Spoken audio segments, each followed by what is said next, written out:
दोस्तों ये जानना ज़रूरी है कि इस्तेसाल कौन कर रहा है और कैसे कर रहा है। यही शऊर की शुरुआत है। आज हम ऐसे इस्तेसाल की बात करेंगे जिसने हर शहरी को दोस्तों अपनी लपेट में ले रखा है। सोचें आप कि घर में बिजली आ रही हो या ना आ रही हो, लेकिन बिल हर माह पूरा आता हो, और बिल भी सिर्फ इस्तेमाल की बिजली का नहीं बल्कि उस बिजली का जो पैदा ही नहीं की गई। बड़ी अजीब बात कह दी।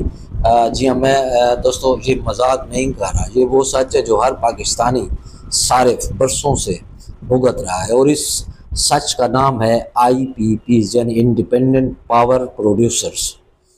दोस्तों आज का पॉडकास्ट इन्हीं आज़ाद बिजली घरों के नाम जो हकीकत में इतने आज़ाद हैं कि ना हुकूमत इनसे सवाल कर सकती है और ना ही आवाम इनसे जवाब मांग सकते हैं। दोस्तों ये फ़िल्म शुरू होती है 1994 में, जब पहली बार ये IPP सिस्टम में आए तो ये कहा गया कि निजी कंपनियां अगर बिजली बनाएंगी तो लोड शेडिंग का ख़ात्मा होगा। मगर ये कोई रोशन पाकिस्तान नहीं था, ये एक नया इस्तेसाल दोस्तों शुरू होने वाला था। लेकिन कैसे, इसको समझने की कोशिश करते हैं कि आवाम के साथ ये कैसा घिनौना खेल जो है वो खेला गया। हुआ कुछ यूँ कि हुकूमत ने इन कंपनियों से ऐसे मुआहदे किए जिनमें ये तय पाया गया कि अगर हुकूमत बिजली ख़रीदे या ना ख़रीदे, इन कंपनियों को हर सूरत में अदायगी होगी। कमाल की बात तो ये है कि ये लूट मार का अंदाज़ आपने कहीं भी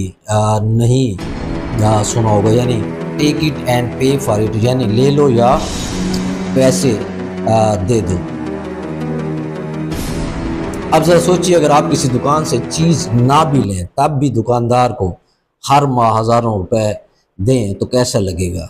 बस यही हाल IPPs के साथ भी दोस्तों हुआ। मिसाल के तौर पर लाल पीर पावर और पाकजिन पावर प्लांट्स जो मियां मंशा के नशात ग्रुप के मातहत हैं, वो कभी चलें या ना चलें, इनको सालाना करोड़ों रुपए की अदायगी हो रही है। और ये अदायगियाँ दोस्तों रुपए में भी नहीं बल्कि डॉलर्स में की जाती हैं। जी दोस्तों, आपने दुरुस्त सुना कि डॉलर में ही इनको पे किया जाता है। अब होता क्या है कि जब रुपया गिरता है और डॉलर ऊपर जाता है तो इन कंपनियों की जेबें दोस्तों भर जाती हैं और वो सीधा आम पाकिस्तानी के बिजली के बिल में दाखिल हो जाते हैं। आप सोच रहे होंगे कि यार ये डॉलर में IPPs को अदायगी कैसे इस्तेसाल हुआ।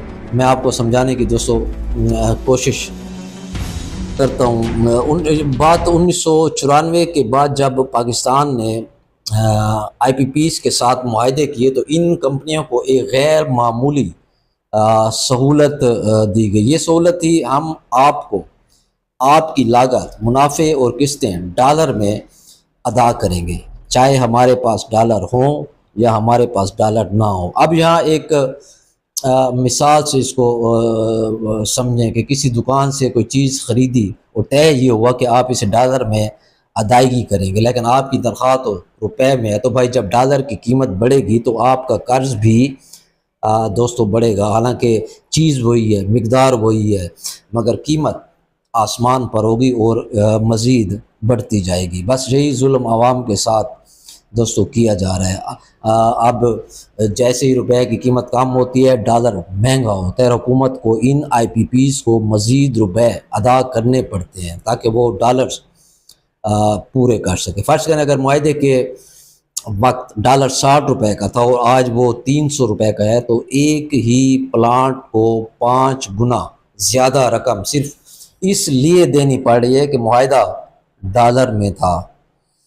और दोस्तों ये सिर्फ एक कंपनी नहीं है, दर्जनों IPPs हैं जिन्हें हर साल अरबों रुपए सिर्फ इस वजह से दिए जाते हैं कि डॉलर महंगा हो गया। और हद तो ये है कि IPPs के मालिक अपनी तनख्वाहें भी डॉलर्स में ही दोस्तों लेते हैं। तो मतलब ये हुआ कि ये मुआहदे भी डॉलर में, मुनाफा भी डॉलर में, कर्ज़ों की जो वापसी है वो भी डॉलर में, और नुकसान दोस्तों वो नुकसान अवामी ख़जाने से। तो सोचें कि रुपए की कदर में अगर कमी का फ़ायदा हो रहा है तो वो सरमायादार को हो रहा है, जिनके लिए रुपए की गिरती हुई कदर एक तिजारत दोस्तों बन चुकी है। आपको बिजली मिले या ना मिले, आपको डॉलर लाजमी देने पड़ेंगे। और सबसे अफसोसनाक बात, जो आवाम के साथ शारीरिक शोषण या बलात्कार या बिलजबर हो रहा है, जब ये बिजली दोस्तों महंगी हो जाती है तो हुकूमत सब्सिडी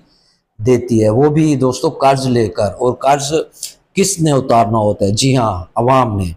और अवाम ने ही ये कर्ज उतारना होता है। अब आते हैं इस ज़ालिमाना निज़ाम की सबसे ख़तरनाक बात की तरफ, जिसे कैपेसिटी पेमेंट कहते हैं। ये क्या मुसीबत है? ये दोस्तों वो रकम है जो इन कंपनियों को सिर्फ इस बात पर दी जाती है कि वो तैयार बैठी हैं बिजली बनाने के लिए, हालांकि बनाई इन्होंने कुछ भी नहीं होता। जैसे कोठे पर कोई बैठा हो और इसके साथ मुआहदा किया गया हो कि अगर क्लाइंट आए या ना आए तुझे मुआवजा अपना ज़रूर मिलेगा, ये बात। और 2024-25 में ये अदायगियाँ तकरीबन 2.1 ट्रिलियन रुपए तक दोस्तों पहुँच चुकी हैं। ज़रा सोचें, इतने पैसों में कितने स्कूल, अस्पताल और डैम बन सकते हैं।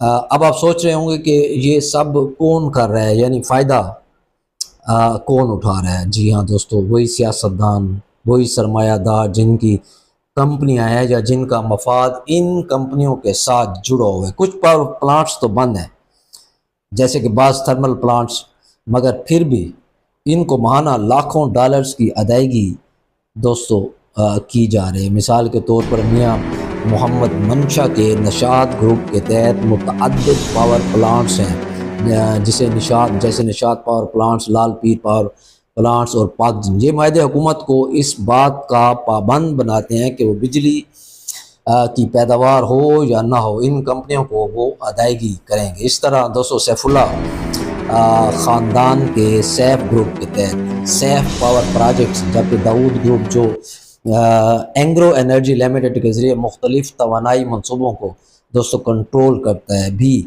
इसी फहरिस्त में शामिल है। इसी तरह जहांगीर तरीन जो पाकिस्तान तहरीक इंसाफ के रुकन रहे हैं कि JDW शुगर मिल्स और इससे मुंसलिक पावर प्रोजेक्ट्स भी इन मुआहदों से फ़ायदा उठा रहे हैं। इनके मंसूबों को भी बिजली की पैदावार के बग़ैर दोस्तों अदायगियाँ की जाती हैं। वज़ीर आज़म शहबाज शरीफ के बेटे सलमान शहबाज की मिल्कियत में चिनोट पावर लिमिटेड है, जिसे गुज़श्ता साल बिजली की मद में 1.55 अरब रुपए की अदायगी दोस्तों की गई।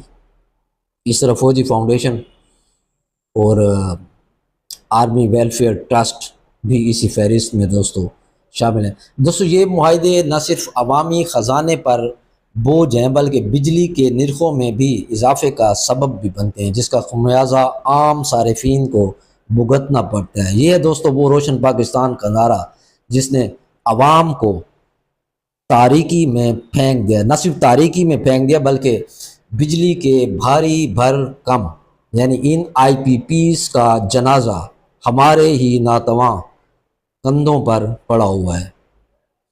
आपका बहुत शुक्रिया।